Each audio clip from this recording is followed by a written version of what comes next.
પ્રકરણ 1 આપણો ભવ્ય વારસો. પ્રસ્તાવના. વિદ્યાર્થી મિત્રો, વિશ્વમાં એશિયા ખંડ વિસ્તાર અને જનસંખ્યા બંનેની દ્રષ્ટિએ સૌથી મોટો ખંડ છે. એશિયા ખંડમાં ભારત દેશ વિશાળ વિસ્તાર તેમજ અતિવસ્તી ધરાવતો દેશ છે. સિંધુ ખીણની સંસ્કૃતિ હડપ્પીય સંસ્કૃતિના લોકોથી આરંભીને આજ દિન સુધીના લોકોએ ભારતને પોતાની બુદ્ધિશક્તિ, આવડત અને કૌશલ્યો દ્વારા સમૃદ્ધ બનાવ્યું છે. અસંખ્ય ઋષિમુનિઓ, સંતો, વિદુષીઓ, ઇતિહાસવિદો, વિદ્વાનો, ચિંતકો, વૈજ્ઞાનિકો, સંશોધકો, કલાકારો, કારીગરો વગેરે સંસ્કૃતિનો સમૃદ્ધ દેહપિંડ ઘડવામાં પોતપોતાનો યત્કિંચિત ફાળો આપ્યો છે. માનવ સમાજ અને પ્રાણી સમાજ વચ્ચે જો કોઈ પાયાનો તફાવત હોય તો તે સંસ્કૃતિ છે. સંસ્કૃતિ અને સભ્યતા, કલ્ચર એન્ડ સિવિલાઇઝેશન જ માનવ સમાજની અદ્વિતીય લાક્ષણિકતા છે.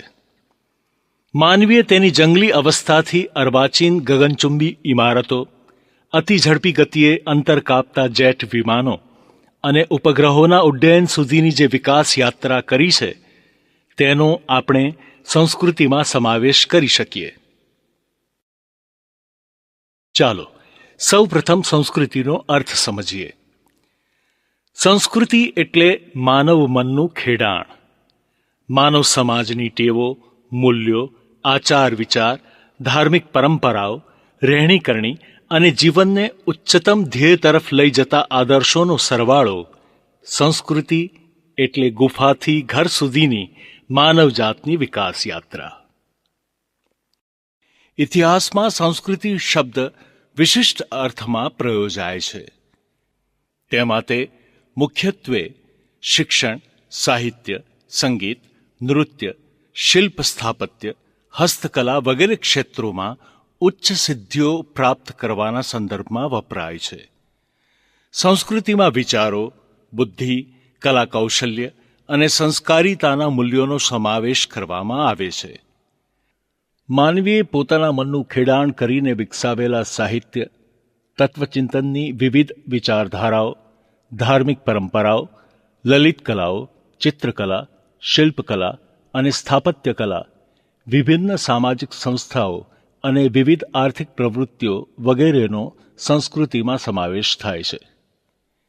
સંસ્કૃતિમાં કોઈપણ પ્રજાસમૂહની આગવી જીવનશૈલી, ધ વે ઓફ લાઈફનો સમાવેશ થાય છે.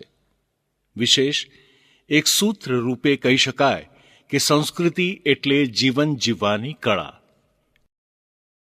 ચાલો હવે ભારતીય સંસ્કૃતિના વારસા વિશે જોઈએ.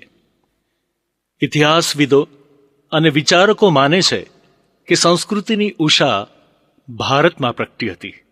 ભારતની ભૂમિમાં પ્રગટેલી સંસ્કૃતિ માત્ર સર્વાંગ સુંદર જ ન હતી, પરંતુ તે ઉપયોગિતાના સંદર્ભવાળી તથા વ્યવસ્થિત અને આયોજનપૂર્વકની પણ હતી. સત, ચિત્ત અને આનંદની અનુભૂતિનું સામર્થ્ય ધરાવતી જો કોઈ સંસ્કૃતિ વિશ્વમાં હોય તો તે માત્ર ભારતની સંસ્કૃતિ છે.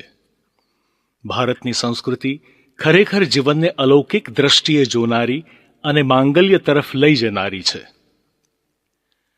ભારતની સંસ્કૃતિ એટલે હિમાલયની સંસ્કૃતિ, ગંગા, યમુના, સરસ્વતીની અને સિંધુ કાવેરીની સંસ્કૃતિ. ભારતની સંસ્કૃતિ એટલે ભાવના અને સંવેદનાની સંસ્કૃતિ. ભારતની સંસ્કૃતિ જેમ જ્ઞાન અને ભક્તિની સંસ્કૃતિ છે તેમ કર્મની સંસ્કૃતિ પણ છે. ન્યાય અને નીતિ, દયા અને કરુણા, પ્રેમ અને અહિંસા, સમજણ અને સંવાદિતાને ભારતની સંસ્કૃતિમાં મહત્વનું સ્થાન છે. ભારતની સંસ્કૃતિનું ધ્યેય ધર્મ, અર્થ, કામ અને મોક્ષ છે. ભારત શાંતિ અને સહિષ્ણુતાને વરેલો દેશ છે. આપણી હડપ્પીય સંસ્કૃતિ તેનો જીવંત પુરાવો છે. તેમાં ક્યાંય યુદ્ધો, લડાઈઓ કે ઝઘડાઓને સ્થાન જ નથી, પરંતુ તેમાં શાંતિથી સાથે રહી સર્વાંગી વિકાસની બાબત પર જ ભાર મુકાયો છે. આપણી પ્રાર્થનાઓમાં જે ઓમ શાંતિ શાંતિ બોલાય છે તે પણ આનું જ સમર્થન કરે છે. ચાલો હવે ભારતની સંસ્કૃતિના વિશિષ્ટ લક્ષણો વિશે જોઈએ. ભારત અનેકવિધ વિચારધારાઓનું સંગમ તીર્થ છે. ભારતની પ્રજાની એ ઉદારતા રહી છે કે જે સંસ્કૃતિઓના સંપર્કમાં આવી તેના સારા અને વિશિષ્ટ લક્ષણોને તેણે વિના સંકોચે અપનાવી લીધા છે. પરંતુ તેને પોતાની રીતે પોતાના ઢાંચામાં ઢાળીને ભારતની પ્રજાએ પોતાની સંસ્કૃતિ, ધર્મ, વિચારસરણી કે અન્ય કોઈ બાબતના ફેલાવા માટે આક્રમણો કે યુદ્ધોનો સહારો લીધો જ નથી. ભારતની સંસ્કૃતિના વિશિષ્ટ લક્ષણોમાં 1. તેની પ્રાચીનતા અને સાતત્ય. 2. વિવિધતામાં એકતા. 3. સહિષ્ણુતા. અને 4. આધ્યાત્મિકતા અને ભૌતિકવાદનો સંગમ ઇત્યાદિનો સમાવેશ કરી શકાય. હવે ભારતના સમૃદ્ધ વારસા પર નજર કરીએ. ભારતનો પ્રાકૃતિક અને સાંસ્કૃતિક વારસો સમૃદ્ધ અને વૈવિધ્યપૂર્ણ છે. તેનું મુખ્ય કારણ ભારત એક વિશાળ દેશ છે. ભારતની અનેક પ્રકારની ભૌતિક તથા ભૌગોલિક વિશેષતાઓ છે. હિન્દુસ્તાનનો ઇતિહાસ તો હજારો વર્ષ પુરાણો છે. આ વારસો પરસ્પર આદાન પ્રદાનની પ્રક્રિયા દ્વારા થયેલા પરિવર્તનોનો સાક્ષી રહ્યો છે. તે અન્ય લોકોના અનુભવોથી પ્રભાવિત થયેલ છે. કેટલીક પ્રજાઓ વિજેતાઓના રૂપમાં આવી અને ત્યારબાદ અહીં સ્થાયી થઈને રહી, તેમજ આપણી સંસ્કૃતિના મહાનદમાં ભળી ગઈ. આ સંદર્ભમાં જોઈએ તો વારસો એ આપણને આપણા પૂર્વજો તરફથી મળેલી અમૂલ્ય ભેટ છે, જે આપણી આસપાસ જોવા મળે છે. તે પ્રાકૃતિક અને માનવ સર્જિત પણ છે અને તેનો વિકાસ ઐતિહાસિક યુગોની સાથે સાથે થયેલો છે. વારસો એ એક બાજુએ કોઈ એક સ્થાન, ક્ષેત્ર અથવા તો પ્રદેશની સાથે સંલગ્ન હોય છે, તો બીજી તરફ તે એક કુટુંબ, સમુદાય અને લોકોની વિશિષ્ટતા તેમજ ઓળખ પણ છે. આપણા આ વારસાને અભ્યાસની સરળતાની ખાતર પ્રાકૃતિક અને સાંસ્કૃતિક એમ 2 વિભાગોમાં વહેંચી શકાય. પહેલા આપણે પ્રાકૃતિક વારસા વિશે જાણીશું. પ્રાકૃતિક વારસામાં પ્રાકૃતિક વિશિષ્ટતાઓ જેવી કે પર્વતો, વનો, રણો, નદીઓ, ઝરણા, સાગરો, ઋતુઓ, તરુઓ, વેલાઓ, લતાઓ, પર્ણો, પુષ્પો તેમજ જીવજંતુઓ વગેરેનો સમાવેશ થાય છે. ભારત ભૌગોલિક અને પર્યાવરણની વિશિષ્ટતાઓના વિવિધ રંગો રજૂ કરતો દેશ છે. તે વિવિધ આકારો રજૂ કરે છે. તેમાં ઊંચા પર્વતો કે લાંબી કે ટૂંકી નદીઓ, વિશાળ ફળદ્રુપ મેદાનો, નદીઓના ખીણ પ્રદેશો, ઘનઘોર જંગલો, લાંબા દરિયા કિનારા અને રણોનો સમાવેશ થાય છે. આ વૈવિધ્યપૂર્ણ ભૂમિ દ્રશ્યો લેન્ડસ્કેપમાં વિભિન્ન પ્રકારના ખડકો, શિલાઓ, ખનિજો, વનસ્પતિ અને જીવજંતુઓનો પણ સમાવેશ થાય છે. હવામાનમાં થતા ફેરફાર પણ આપણા વારસાને અસર કરે છે. આમ પ્રકૃતિ, પર્યાવરણ અને માનવ જીવનની વચ્ચેના નિકટતમ સંબંધોનું પરિણામ એટલે પ્રાકૃતિક વારસો.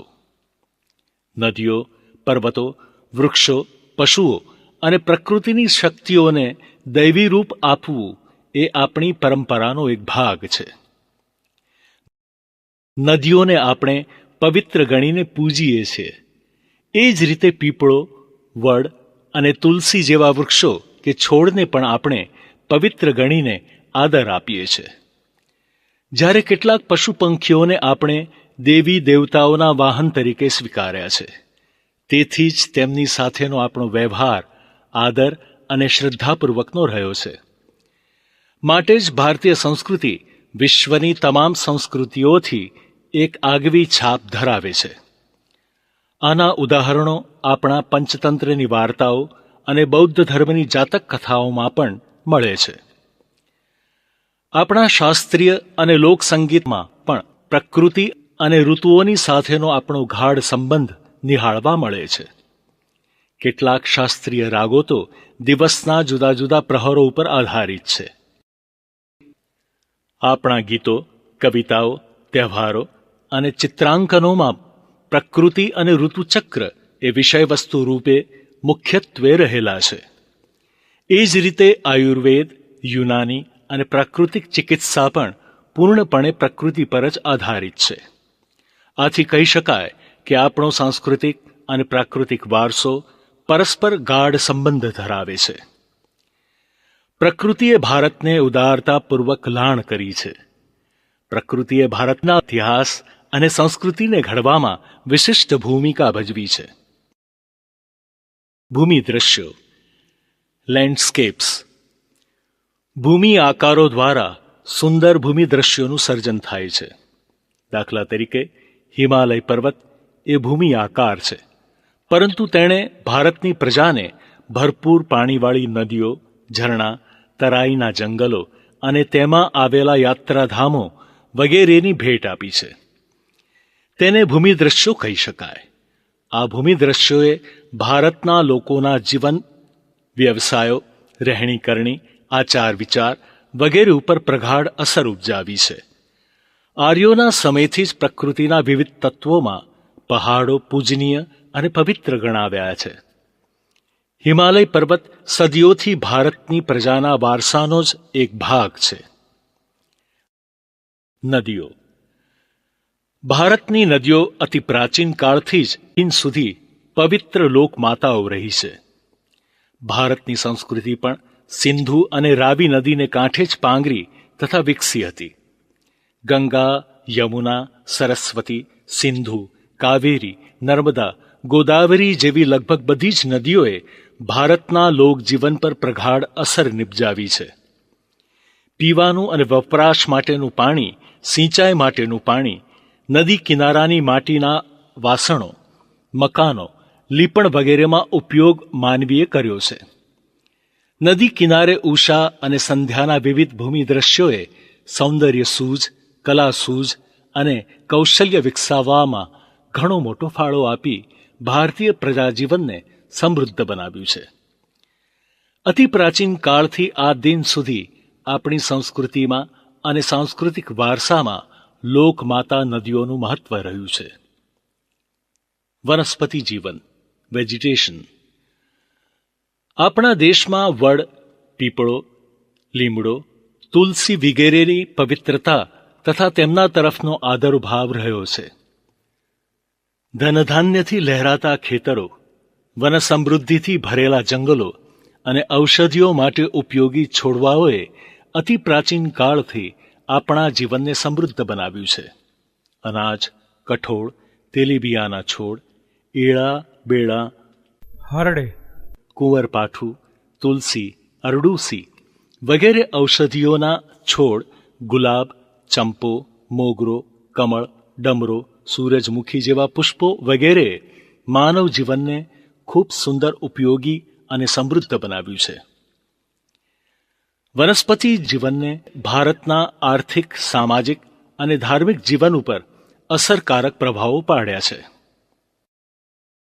વન્યજીવન, વાઇલ્ડ લાઈફ. ભારત દેશ પ્રકૃતિ પ્રેમી હોવાની સાથે સાથે પ્રાણી પ્રેમી સંસ્કૃતિ ધરાવતો દેશ સદીઓથી રહ્યો છે. ભારતીય પ્રજાએ વન્યજીવોનું મહત્વ પીછાણ્યું છે. હાથી, ગેંડા, ચિત્તા, વાઘ, વરુ, રીંછ, સિંહ, હરણ, સાબર, રોઝ જેવા અનેક વન્ય પ્રાણીઓએ ભારતની સંસ્કૃતિને વૈવિધ્યસભર બનાવેલ છે. મૃત હાથીના દંતશૂળ અને મૃત વાઘ સિંહના ચામડાનું મૂલ્ય અનેક ગણું છે, એ બાબત જાણીતી છે. ભારતે આપણા રાષ્ટ્રચિહ્નમાં સિંહોની આકૃતિ મૂકીને તેનું મૂલ્ય પીછાણ્યું છે. એ આપણા માટે ગૌરવની વાત છે. ભારતે વન્યજીવનની સુરક્ષા માટે કાયદો કર્યો છે, તેમજ તેમને માટે અભયારણ્યો પણ સર્જ્યા છે. ચાલો હવે સાંસ્કૃતિક વારસા વિશે જોઈએ. હિન્દે વિશ્વને જે સાંસ્કૃતિક વારસો આપ્યો છે તે પણ વૈવિધ્યપૂર્ણ અને સમૃદ્ધ છે. સાંસ્કૃતિક વારસો એટલે માનવ સર્જિત વારસો. માનવીએ પોતાની બુદ્ધિશક્તિ, આવડત, કલા કૌશલ્ય દ્વારા જે કંઈ મેળવ્યું કે સર્જ્યું તેને સાંસ્કૃતિક વારસો કહેવાય. હિન્દના લોકોએ પ્રાગ ઐતિહાસિક કાળથી સાંસ્કૃતિક વારસાની ઘણી બધી બાબતો વિશ્વની પ્રજાઓને ભેટ ધરી છે. દાખલા તરીકે શિલ્પો કંડારવાની કળા તો લગભગ 5000 વર્ષો જેટલી પ્રાચીન છે, જેની સાક્ષી સિંધુ ખીણની સંસ્કૃતિના પુરાતન અવશેષોને ગણી શકાય. દાખલા તરીકે તેમાંથી મળી આવેલી દેવદેવીઓની આકૃતિઓ, માનવ આકૃતિઓ, પશુઓ અને કેટલાક રમકડા તેમજ દાઢીવાળા પુરુષનું શિલ્પ અને નર્તકીની મૂર્તિ નિહાળીને આપણને આપણા સાંસ્કૃતિક વારસાનું ગૌરવ અનુભવાય છે. એ જ રીતે મૌર્ય યુગ દરમિયાનનું ઊંધા કમળની આકૃતિ ઉપર વૃષભ કે સિંહનું શિલ્પ, બુદ્ધની પ્રજ્ઞા પારમિતાનું શિલ્પ, સારનાથની ધર્મચક્ર પ્રર્વનવાળી ગૌતમ બુદ્ધની પ્રતિમા કે તે પછીના સમયની જૈન તીર્થંકરોની પ્રતિમાઓ અને ઇલોરાની ગુફાઓ, રાષ્ટ્રકૂટ રાજવીઓએ તૈયાર કરાવેલના શિલ્પો સઘળું જ્યારે આપણે જોઈએ છીએ ત્યારે આપણને આપણા સાંસ્કૃતિક વારસા પ્રત્યે અહોભાવ અને આદર થયા વિના રહેતો નથી. આપણા સાંસ્કૃતિક વારસામાં રાજમહેલો, ઇમારતો, શિલાલેખો, સ્તૂપો, વિહારો, ચૈત્યો, મંદિરો, મસ્જિદો, મકબરા, ગુંબજો, કિલ્લાઓ, દરવાજાઓ, ઉત્ખનન કરેલા સ્થળો તેમજ ઐતિહાસિક સ્મારકો વગેરેનો સમાવેશ કરી શકાય. આ ઉપરાંત આપણા સ્વાતંત્ર્ય સંગ્રામના ઐતિહાસિક સ્થળોને પણ આપણે આપણા સાંસ્કૃતિક વારસાના એક ભાગ રૂપે જ ગણી શકીએ. ચાલો હવે ભારત ભૂમિ અને તેના લોકો વિશે જોઈએ. ભારતની વિશેષતા એ છે કે તેમાં લગભગ બધી જ જાતિના લોકોના જાતિ તત્વો મળી આવે છે. પૂર્વે ભારતની પ્રાચીનતમ પ્રજા તરીકે દ્રવિડ પ્રજાની ગણના થતી હતી, પરંતુ ભાષાશાસ્ત્ર અને નૃવંશશાસ્ત્રીઓની અદ્યતન શોધોએ એવું સાબિત કર્યું છે કે દ્રવિડો ભારતમાં આવીને વસ્યા તે પહેલાં બીજી 6 જેટલી ભિન્ન ભિન્ન પ્રજાઓ પણ અહીં રહેતી હતી. તેમણે ભારતના ઘડતરમાં વત્તે ઓછે અંશે પોતાનો ફાળો આપ્યો છે. આ પ્રજાઓ આ પ્રમાણે વર્ણવી શકાય. 1. નેગ્રીટો, હપ્સી પ્રજા. કેટલાક ઇતિહાસકારોનું માનવું છે કે નેગ્રીટો અથવા નિગ્રો હપ્સીઓ ભારતના સૌથી પ્રાચીન નિવાસીઓ છે. તેઓ આફ્રિકામાંથી બલુચિસ્તાનના રસ્તે થઈ ભારતમાં આવેલા. તેઓ વર્ણે શ્યામ, 4 થી 5 ફૂટ ઊંચા અને માથે વાંકડિયા વાળ ધરાવતા હતા. 2. ઓસ્ટ્રેલોઇડ નિષાદ પ્રજા.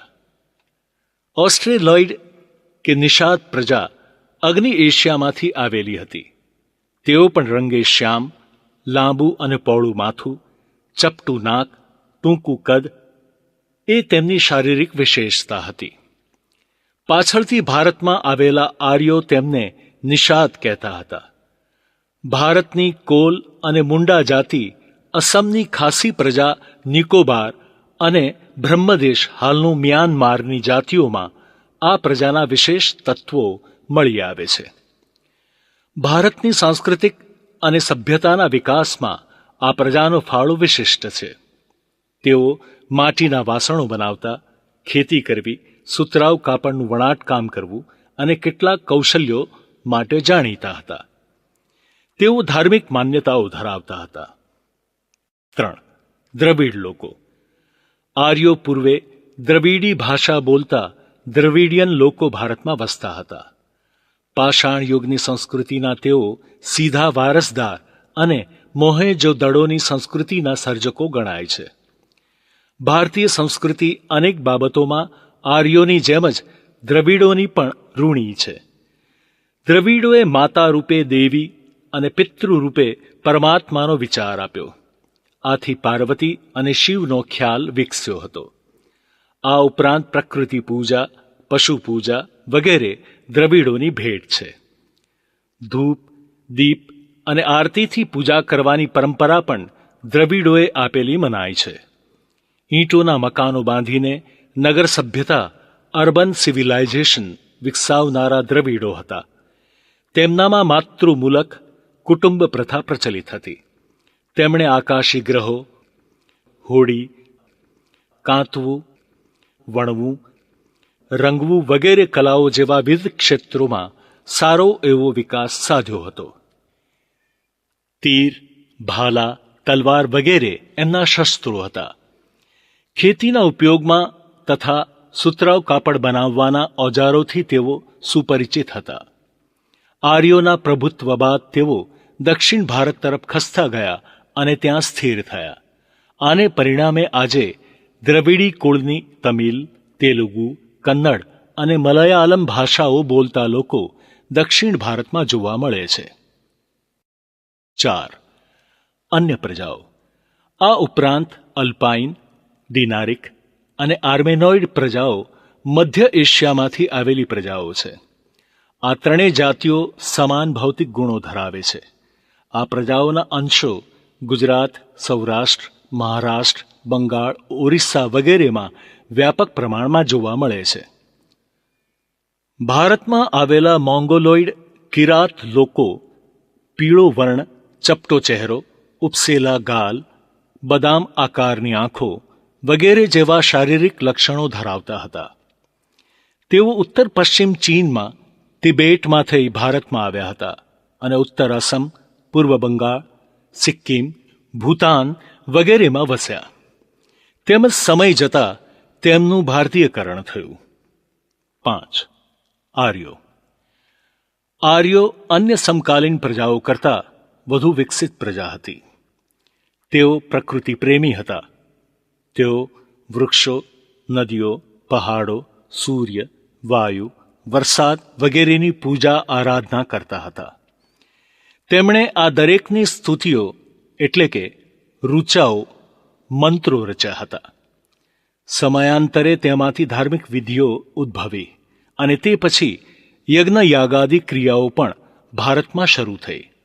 આજે પણ આર્ય સંસ્કૃતિનો પ્રભાવ વર્તાય છે. ભારતની આર્ય સભ્યતાના નિર્માતાઓ આર્યો નોર્ડિક લોકો હતા. ભારતમાં અગાઉ આવેલી અનેક પ્રજાઓની સંસ્કૃતિઓના વિશિષ્ટ તત્વો અપનાવી લઈને એક સમન્વય સંસ્કૃતિનું નિર્માણ કર્યું. જેમ જેમ સમય વીતતો ગયો તેમ તેમ ભારતમાં આવીને વસેલી આ બધી જ જાતિઓ વચ્ચે લગ્ન સંબંધો દ્વારા પ્રજાઓનું સંમિશ્રણ થતું ગયું. આ બધાની એક વિશિષ્ટ રહેણીકરણી, અનેક ભાષાઓ, વિચારો, ધાર્મિક માન્યતાઓ વગેરેનો સમન્વય પણ થતો ગયો.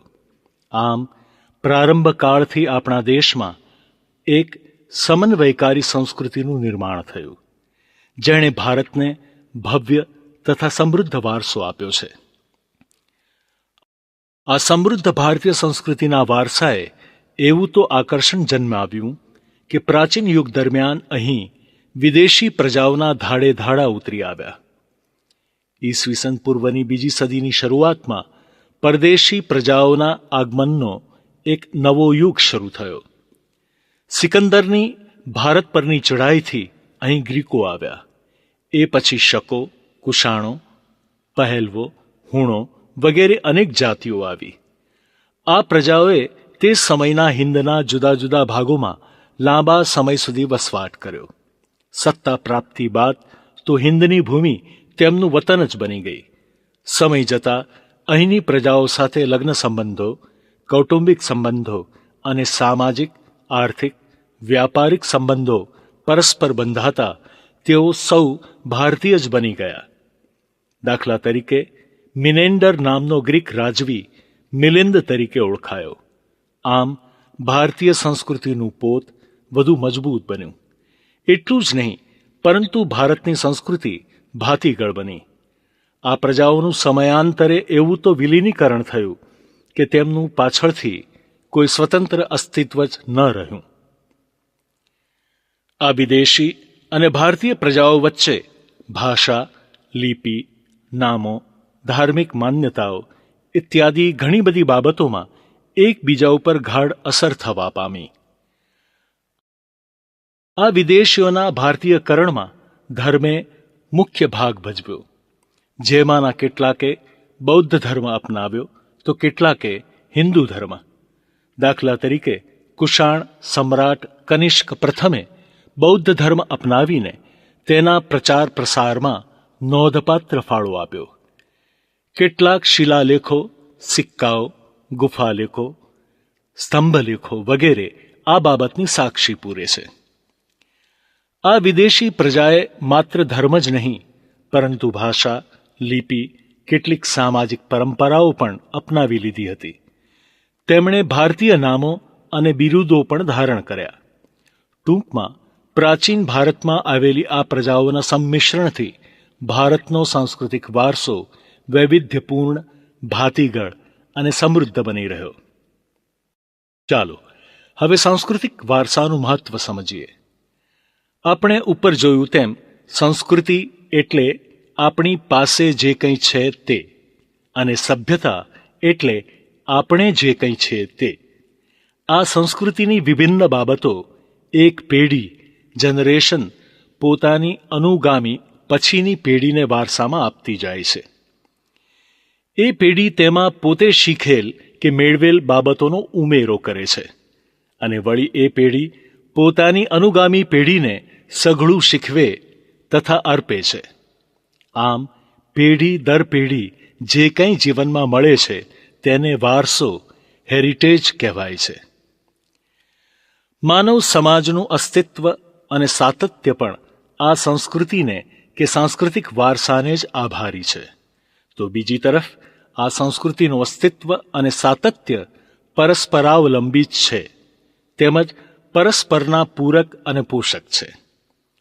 માનવીના સામાજિક, આર્થિક, ધાર્મિક, સાંસ્કૃતિક જીવનના વિભિન્ન પાસાઓ ઉપર સંસ્કૃતિની ઘેરી અસર પડેલી છે. વ્યક્તિના આહાર, પોશાક, વસવાટ, કૌટુંબિક જીવન અને તેની અભિવ્યક્તિની રીતો, મનોરંજન મેળવવાની રીતો, બોલવા ચાલવાની ઢબ, અર્થ ઉપાર્જનની રીતો વગેરે સંસ્કૃતિ દ્વારા જ નક્કી થાય છે. તેથી તે માનવીને જીવન જીવવાની રીત અર્પે છે. માનવ વર્તન તેમજ માનવીય વ્યવહારની ઢબ શીખવે છે અને સાથે સાથે જરૂરી સામાજિક નિયંત્રણ પણ મૂકે છે. ટૂંકમાં દરેક પેઢી સાંસ્કૃતિક વારસાને સાચવે છે અને તેનું સંવર્ધન પણ કરે છે. આને પરિણામે જ સંસ્કૃતિનું સાતત્ય જળવાય છે. આમ ભારતનો ભવ્ય વારસો પ્રાકૃતિક અને સાંસ્કૃતિક એમ બંને બાબતોને આવરી લે છે. મિત્રો, હવે છેલ્લે આપણા વારસાનું જતન અને સંરક્ષણ વિશે જાણીએ. આપણા રાજ્ય બંધારણની કલમ 51 માં ભારતના નાગરિકની મૂળભૂત ફરજો દર્શાવી છે. આપણી સમન્વિત સંસ્કૃતિના સમૃદ્ધ વારસાનું મૂલ્ય સમજી તેની જાળવણી કરવાની, જંગલો, તળાવો, નદીઓ અને વન્ય પશુ પક્ષીઓ સહિત કુદરતી પર્યાવરણનું જતન કરવાની અને તેની સુધારણા કરવાની અને સર્વ જીવો પ્રત્યે અનુકંપા રાખવાની, જાહેર મિલકતોનું રક્ષણ કરવાની અને હિંસાનો ત્યાગ કરવાની ફરજોનો સમાવેશ પણ કરવામાં આવ્યો છે. આમ ભારતના પ્રત્યેક નાગરિકની પવિત્ર અને પ્રાથમિક ફરજ છે કે આપણા પ્રાચીન સ્મારકો, ઐતિહાસિક મૂલ્ય અને મહત્વ ધરાવતા સ્થળો વગેરેને કોઈ નુકસાન ન પહોંચાડે અને તેનું જતન કરે. પ્રકૃતિએ જે રમ્ય ભૂમિ દ્રશ્યો ભારતની ભૂમિ પર સર્જ્યા છે તેની શુદ્ધતા, પવિત્રતા અને સુંદરતાને આપણે સૌ સાથે મળીને એક નૈતિક ફરજ સમજીને જાળવીએ. ભારતનો વારસો એ હજારો વર્ષોથી ભારતના લોકોએ સામાજિક, આર્થિક, રાજકીય અને સાંસ્કૃતિક ક્ષેત્રે કરેલ વિકાસનું પરિણામ છે. આ વારસાનું ઘડતર અને તેનો ક્રમિક વિકાસ ભારતને મળેલ વિશિષ્ટ પ્રાકૃતિક રચના પર આધારિત છે. પ્રકૃતિએ ભારતને છુટ્ટે હાથે અઢળક સમૃદ્ધિ અર્પી છે. એ પ્રાકૃતિક વિશિષ્ટતાઓએ જ ભારતને સર્વ ક્ષેત્રોમાં વિકાસ માટેની અણમોલ તકો પૂરી પાડી છે એમ કહી શકાય.